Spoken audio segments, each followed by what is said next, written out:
大家早上好. Very good morning. Mr. Chairman, Excellency Aiping, distinguished delegates, ladies and gentlemen. First of all, let me begin by thanking the CPC and the government of China for your hospitality, for hosting this conference, and also thanking the chairman for giving me this opportunity to share with you Malaysia's experience in poverty alleviation. As you're probably aware, Malaysia is a small country with a population of 28 million, and ours is a multi-racial society with predominantly Malay constituting 67%, the Chinese 25%, the Indian 7%, and the rest 1%. In Malaysia, we define absolute poverty as a gross monthly household income insufficient to purchase certain minimum necessity of life. What are the minimum necessity of life? It means a minimum food basket and other food needs such as clothing and footwear, rent, fuel and power, transportation and communication, healthcare, education, and recreation. But we also believe that poverty should also be pegged to the inflation rate. In other words, the poverty line is a moving target. Having said that, today the poverty line in Malaysia is the monthly household income of US $161. But poverty should also not be measured in terms of income. It also be measured in terms of the availability of other basic social needs, such as education, basic health care, and other basic social amenities. In Malaysia, we also have hardcore poverty, which is defined as a condition in which the gross monthly income of a household is less than half of the poverty line. Our objective, since we achieved independence in 1957, is to reduce the incidence of poverty over a set period of time. And the progress in poverty eradication has so far been due to well-planned public policy, and these include the new economic policy and the national development policy, which has been carried out during the various 5 years development program. In Malaysia, we have what we call the 5-year Malaysia Development Plan. In other words, all economic activities and programs are carried out under the 5-year Malaysia Development Program, whereby every ministry would have a set target and set budget approved by the parliament. So we started with the first Malaysia plan in 1966 to 1970. So the Malaysia Development Plan do not just focus on poverty eradication, but look at the total economic picture on a more holistic view. In other words, the objective of the plan, among others, is also to improve the overall living condition in rural areas where most of the poverty are to be found. Under the NEP, or the new economic policy, have two major objectives: to reduce the incidence of poverty in Peninsular Malaysia from 49.3% in 1970 to 16.7% in 1990.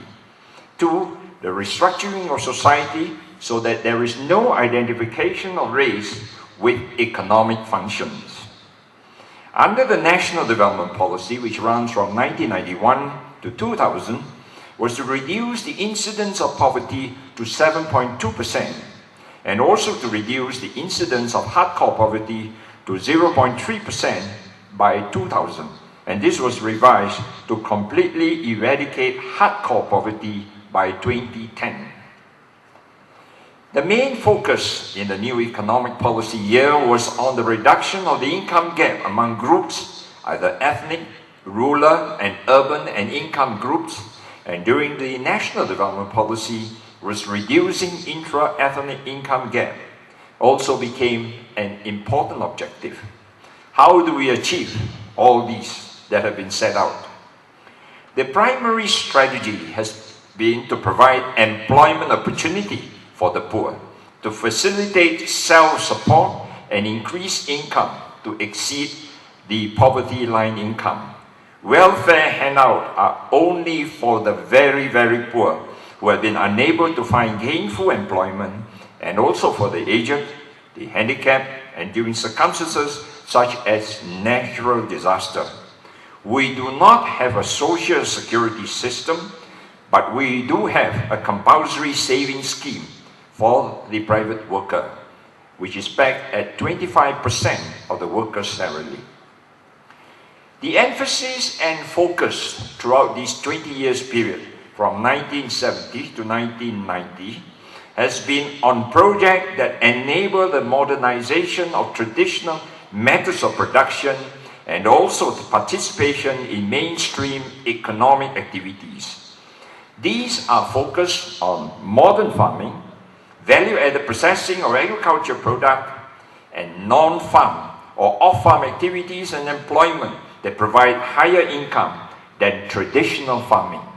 And it was also during this period that we started our industrialization program. And today we are happy to note that Malaysia, despite its small size, is placed in terms of value as the 19th nation in terms of volume as a trading nation. We also have specific programs to address target group. And one of the most successful one is resettlement in new land development scheme, or what we call the Federal Land Development Authority, or in short, FELDA. Under this scheme, large tracts of virgin land, secondary forests are cleared, infrastructure is laid down by the government then select the settlers, and then we allocate to them in terms of land which are not cultivated, about 2.2 to about 4.2 hectares, and the government then take the lead to plant oil palm. And that's maybe one of the reasons why we are one of the biggest producers of oil palm in the world, because we started this immediately after our independence. And this has uplifted the poverty level or the income of people of about nearly 300,000 families. We also go big in situ development of existing agricultural land, integrating agriculture and rural development with downstream processing of farm product. We also encourage double cropping, intercropping, mixed farming, establishment of farmers market at the urban sector.